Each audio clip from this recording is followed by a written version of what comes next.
بسم اللہ الرحمن الرحیم۔ السلام علیکم عزیز دوستوں اور پیارے بھائیوں۔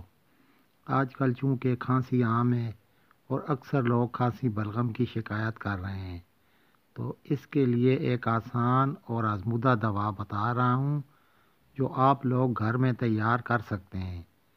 جو کھانسی کسی اور دوا اور علاج سے ٹھیک نہ ہو رہی ہو، اس دوا کی صرف ایک خوراک سے ایسی کھانسی سے بھی آرام آ جاتا ہے۔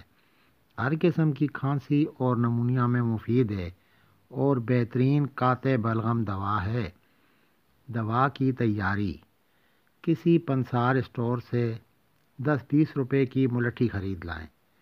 اب اس ملٹھی کا تقریباً انچ بھر کا ٹکڑا لے کر تھوڑا کوٹ کر 1.5 کپ پانی میں ڈال دیں اور اس وقت تک آگ پر پکائیں کہ 1 کپ رہ جائے۔ حسب ضرورت چینی اور چٹکی بھر سبز چائے بھی ڈال سکتے ہیں۔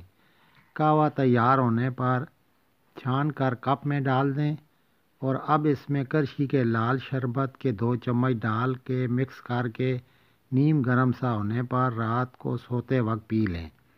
عام کھانسی کے لیے اس قہوہ کی ایک ہی خوراک کافی ہوگی۔ نیز پرانی کھانسی یا نمونیا میں بھی 2-3 روز میں شفا یابی ملے گی انشاءاللہ۔ والسلام۔ آپ کی دعاؤں کا طالب ڈاکٹر محمد زمان صابر۔